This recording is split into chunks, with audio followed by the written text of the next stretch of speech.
ایک شخص جو کہ ہربل کی دکان میں کام کرتا تھا، اور یہ واقعہ بصرہ کا کہتے ہیں کہ بصرہ جہاں ہے وہاں کا واقعہ ہے، جو عراق کا شہر ہے. اس کی دکان تھی، یہ ہربل کی چیزیں ملتی تھیں، حکمت کی چیزیں، یہ جو جڑی بوٹیاں اس طرح کی چیزیں ملتی تھیں. تو دو شخص اس کے پاس آئے اور کہا ہمیں کافور اور سدر چاہیے. کافور سدر آپ کو پتہ ہے کہ جب مردہ فوت ہو جائے تو 3 غسل دیتے ہیں، کافور کے پانی سے، سدر کے پانی سے اور قربانی سے اس کو غسل دیا جاتا ہے. یہ لینے آئے تو کہتے ہیں جب میں لینے آئے تو میں نے دیکھا کہ یہ ان کا جو حلیہ ہے، لباس ہے، گفتگو ہے، یہاں کے نہیں ہے. اب آپ کے بھی محلے میں کوئی شخص آ جائے جو کہ آپ کو پتا ہو کہ اس کا حلیہ لباس نہیں ہے، تو آپ پوچھیں گے بھائی کہاں سے ہے، ایسے پوچھیں گے جنرل. تو بولے بھائی نہیں بتا رہے. بولے یار یہ کیسی بات ہے، بتا رہے میں کیا پرابلم ہے. اس نے بھی یہ بولا بھائی آپ کون ہیں؟ اس نے بولا تمہیں اس سے کہا تم کافور سدر دے دو ہمیں. کہا کہ نہیں بتاؤ مجھے کہاں سے آئے، کیوں آئے. وہ بہت اصرار کیا تو کہا کہ ہم امام کے ساتھ ہوتے ہیں اور ہمارے ایک ساتھی کا انتقال ہو گیا ہے، ہم تمہاری دکان پہ کافور سے. اب جب اس نے یہ سنا کہ وقت کے امام کے ساتھ ہوتے ہیں تو یہ تو پاؤں پڑ گیا. وہ ہر شخص اب آپ کو کوئی بتا دے کہ میں امام کے ساتھ ہوتا ہوں، آپ کیا بولیں گے؟ بھائی خدا کے لیے مجھے لے چلو امام کے پاس. ایسی ہے نا، تو اب تو یہی ہے. اس نے بھی یہی کہا. انہوں نے کہا ہمیں اجازت نہیں ہے. کہا نہیں مجھے کچھ. اس نے بہت اصرار کیا تو انہوں نے کہا ایک شرط پہ لے جاتے ہیں. شرط یہ ہے کہ ہم لے جائیں گے کیونکہ ہمیں اجازت نہیں ہے، لیکن وہاں امام اگر انکار کر دیں گے تو ہم تمہیں واپس بھیجیں. کہا مجھے شرط منظور ہے. لے گئے. کہتے ہیں چلیے اس نے کافور سدر لیا، دکان بند، چلنا شروع. چلتے چلتے پانی کہیں آ گیا. وہ 2 لوگ پانی پہ چل رہے ہیں. انہوں نے مڑ کے دیکھا تو کہا کہ چل کیوں نہیں رہے؟ کہا میں پانی پہ کیسے چلوں؟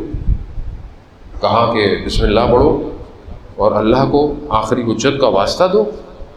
اس نے ویسے ہی کیا. دیکھا یہ پانی کے اوپر چل رہا ہے، ڈوب نہیں رہا. چلتے چلتے پانی کے بعد کہیں ایسی جگہ پہ آیا جہاں صرف پانی پانی تھا. بادل آئے سیاہ، جیسے آج کل آج نہیں آئے، یہاں بھی تو روز آ رہے ہیں.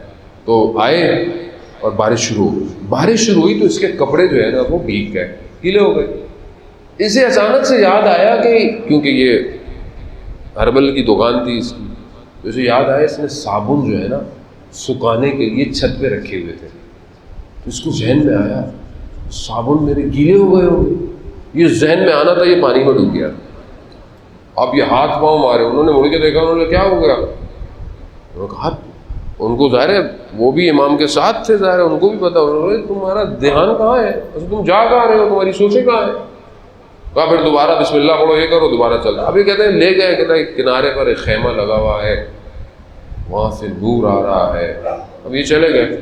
اب وہ بیان یہ کرتا ہے بہرحال کہ اس نے یہ سنا کہ ہم گئے امام کی خدمت میں. بہرحال ہم نے امام کو بتایا کہ ایسا ایسا ہوا، اصرار کیا، ہم لے آئے، کیا حکم ہے؟ وہ کہتا ہے کہ امام کی جو آواز آئی وہ یہ تھی. امام فرماتے ہیں کہ جس کا ذہن صابن میں ہو وہ ہمارے کسی کام کا نہیں. اب اس کا کاروبار وہی تھا. اب ہم سب کا صابن الگ ہے. آپ کا کوئی اور کام ہوگا، میرا میں طالب علم ہوں، کتابیں، مدرسہ، درس، مجلسیں. میرے لیے تو یہی صابن ہو سکتا ہے نا کہ میں مجلسوں کو کاؤنٹ کرتا رہوں، کتنی ہو گئی، کتنی نہیں ہوئی، کیا ہو گیا، کیسے ہو گیا ہے. یہی ہے نا. ہر آدمی الگ ہے، پھنسا ہوا ہے، سمجھ نہیں آ رہا اسے، چاہتا ہے ملنا لیکن پھنسا ہوا ہے. کیسے نکلے گا باہر؟ اور یہ پریکٹس آپ آج کریں گے تو پہنچیں گے. آپ یہ سوچیں کہ امام آئیں گے. عزیزان محترم، اصل اندر صاف ہوگا تو اطراف میں سب نظر آنا شروع ہو جائے گا.